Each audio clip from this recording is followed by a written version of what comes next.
السلام عليكم ورحمة الله وبركاته. ازيكم يا بنات؟ عاملين ايه؟ اللهم صل وسلم وبارك على سيدنا محمد وعلى اله وصحبه اجمعين. هنعمل النهارده ايه؟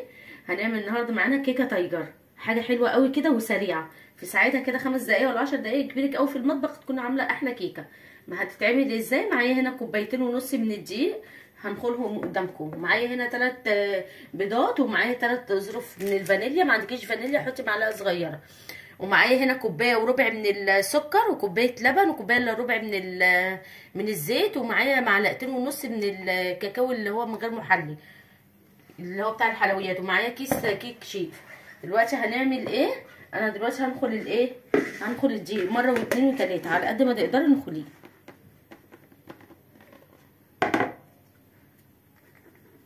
نخليه عشان يخش له الهواء كويس. هو الدقيق بتاعي حلو وكويس وبستعمله في كل حاجه، بس في الكيكه لازم يتنخل عشان يخش له هواء.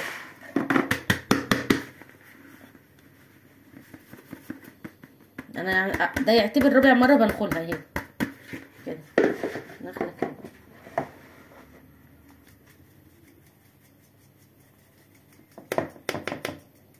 هندخل الدقيق حلو قوي كده عشان يخش له هواء. وبعد كده هنعمل ايه؟ هحط له بقى كيس كيك شيف.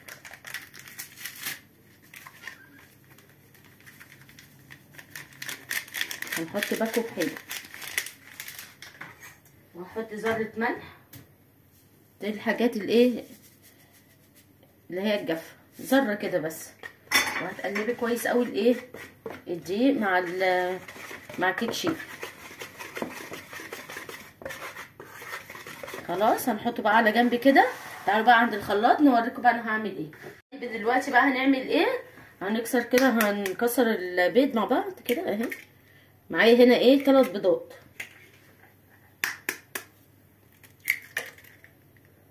كله يبقى بحراره الايه المطبخ، ما تجيبيش حاجه من التلاجة وتستعمليها عشان الكيكه عندك ما تهبطش. ادي 3 بيضات اهمت مع 3 اكياس ايه فانيليا.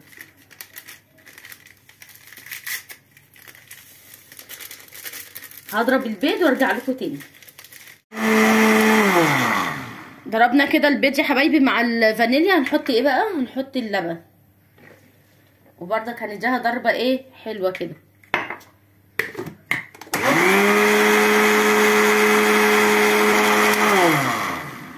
هنحط بقى معانا السكر. لازم تحطي حاجه تتضرب شويه وتروح حاطه الحاجه اللي بعديها. دلوقتي كده هحط 1.25 كوب سكر.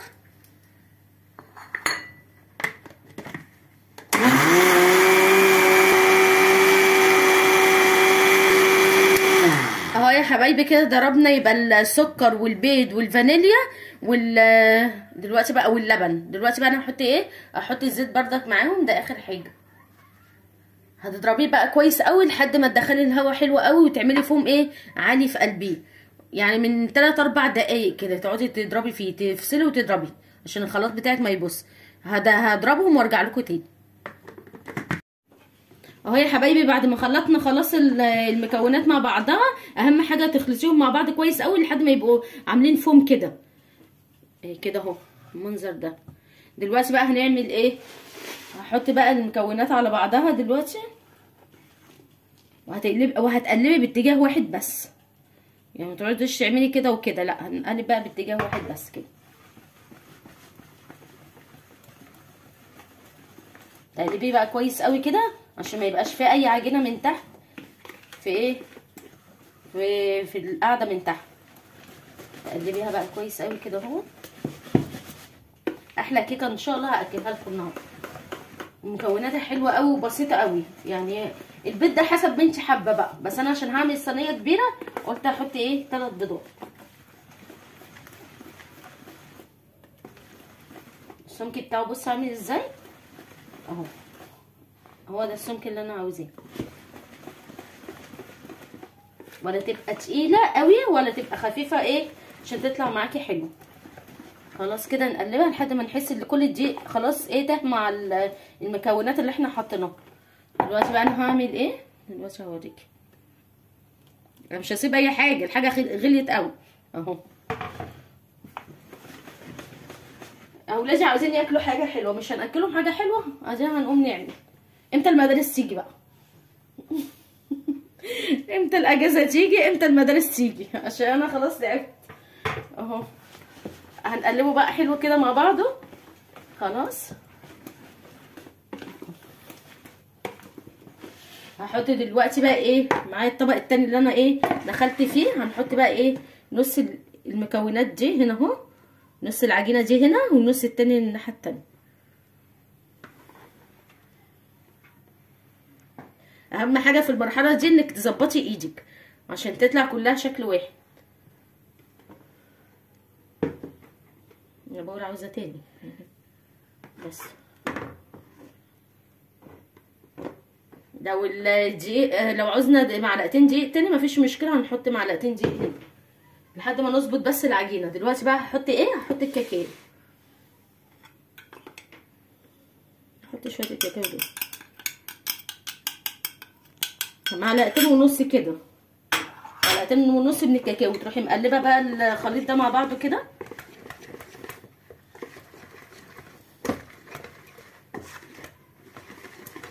طب انا حسيت دلوقتي انها تقلت، هتعملي ايه؟ هقولك دلوقتي هنعمل ايه لحد ما هنظبط العجينتين قد بعض. دلوقتي باللبن ونخفف بيه. هتخففي لحد ما يبقى ايه سمك التاني، سمك العجينه التانيه بتاعت الكيكه اهي كده اهو.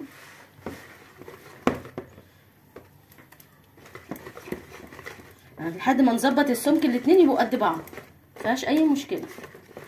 حسيتي اللي هنا خفيف هتحطي معلقه دقيق، هتحسي اللي هنا تقيل هتحطي ايه معلقتين كده من اللبن لحد ما تظبطي الايه سمك العجينه.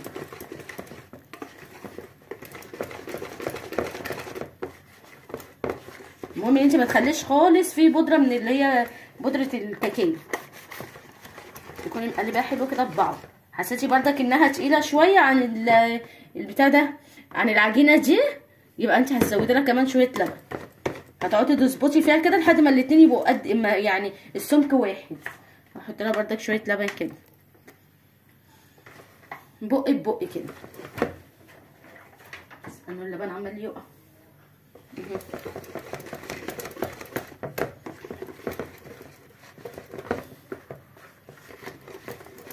اهو يا حبايبي. دلوقتي عاوزينها بالسمك ده. بصوا السمك ده زي السمك ده، بصوا عاملين ازاي. نفس الاتنين لازم يكونوا سمك واحد ماشي، ولا تقيله ولا خفيفه اهي جميله قوي كده. تعالوا بقى هنعمل ايه. هجيب الصينيه بتاعتنا دي كده.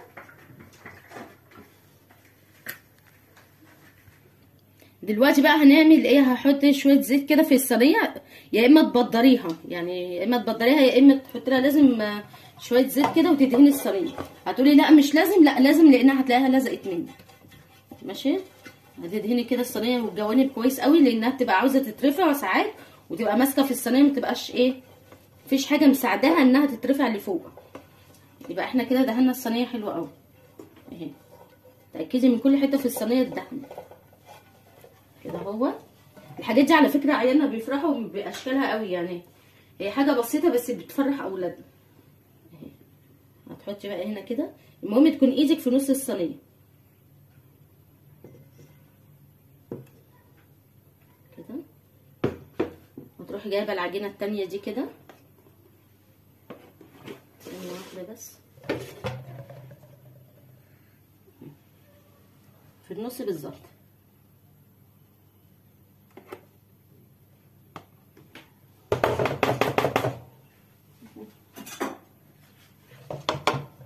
هتروحي حاطه بردك العجينه البيضه دي بردك في نص ايه نص الصينيه،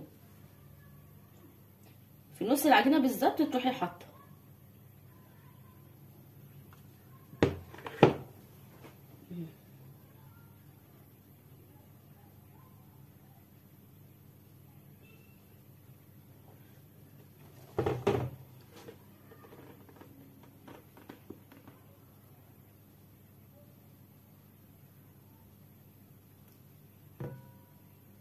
هنفضل نعملها كده ايه في نفس الدايره، بس بقى ايه نص ونص نص ونص كده.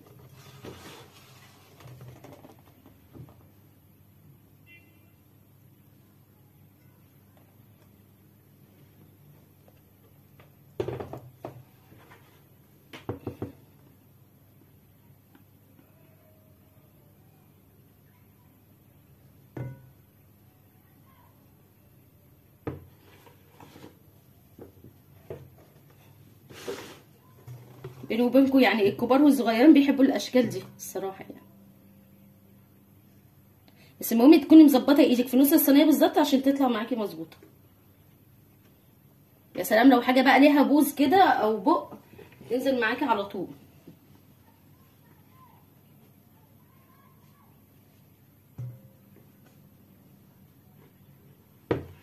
كده هو.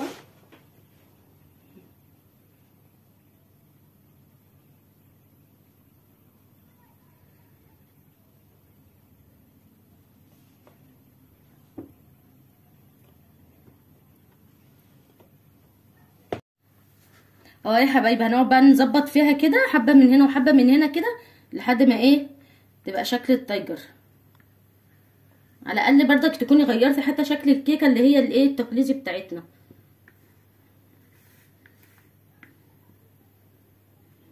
كده هنحط حبه كده برضك.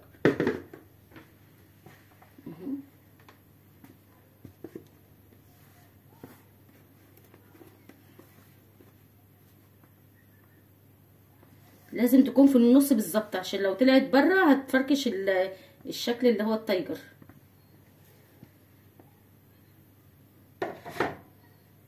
كده اهو هننزل بقى اخر حبه دولت حتى لو نزل فيها عجينه شوكولاته ما فيهاش مشكله اهي. المهم بس العجينتين يبقوا قد بعض يعني، ولا تبقى واحده خفيفه وواحده تقيله ولا واحده تقيله وواحده خفيفه، الاتنين يبقوا قد بعض، السمك بتاعهم يبقى الاتنين زي بعض.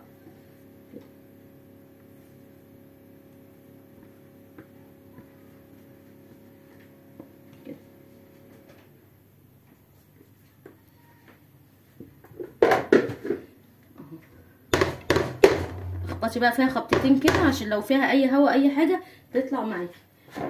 انا عاوزه اقول لك الكيكه دي هتطلع ان شاء الله خرافه وجميله جدا جدا. دلوقتي هنحطها على درجه حراره 180 في الرف الوسطاني لحد ما يعني ما تبصيش عليها وتفتحي عليها الفرن الا بعد ايه، بعد ما تشم ريحتها بعد نص ساعه.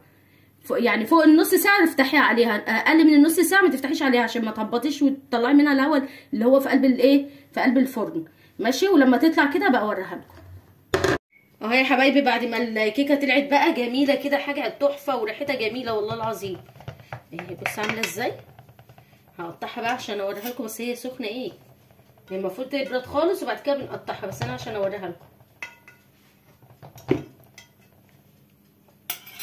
سخنه سخنه. استنى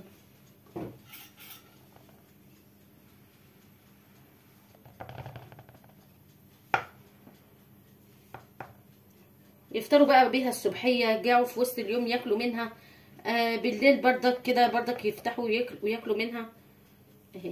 حاجه جميله قوي، بس المفروض تسيبيها تبرد خالص وبعد كده تطلعي منها. دلوقتي بقى هطلع لكم منها خرطه كده هوريكم قد ايه هشه وجميله. بصوا الهشاشان، بصوا الجمال، حاجه كده تحفه تحفه تحفه. بس هي عشان سخنه اهي بصوا بس عامله ازاي قطنيه قطنيه. استنى ما اطلع لكم حته كده.